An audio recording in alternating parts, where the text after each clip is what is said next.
Hey everyone, let's go to problem 27. Okay, so this is a good fraction, and this is confusing fraction, right? So 27. Just try to write down the fraction and let's see what's up. So we got 4x squared. I got 4x squared minus x, and I need to divide it out by 4x squared minus 8x. Okay, so can we first simplify the numerators and denominators all separately? All right, so let's just try to write it down the factorized form first. So all right, so I think I can pull out x first. If I pull out x, I would say I'm left with 4x minus 1. That's the first one. And what about the bottom part? 4x squared minus 8x.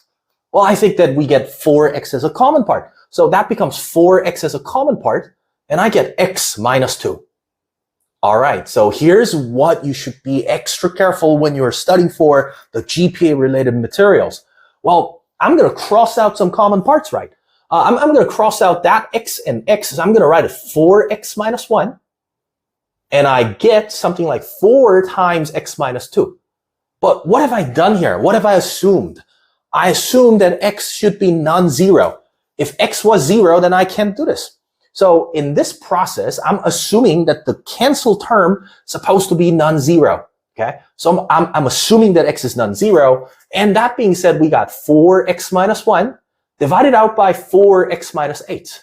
Of course, you always have to write down that last terms. So for instance, hey, we're going to assume that x is not going to be 0 because that has been canceled. I just have to let people know that I have canceled all those terms.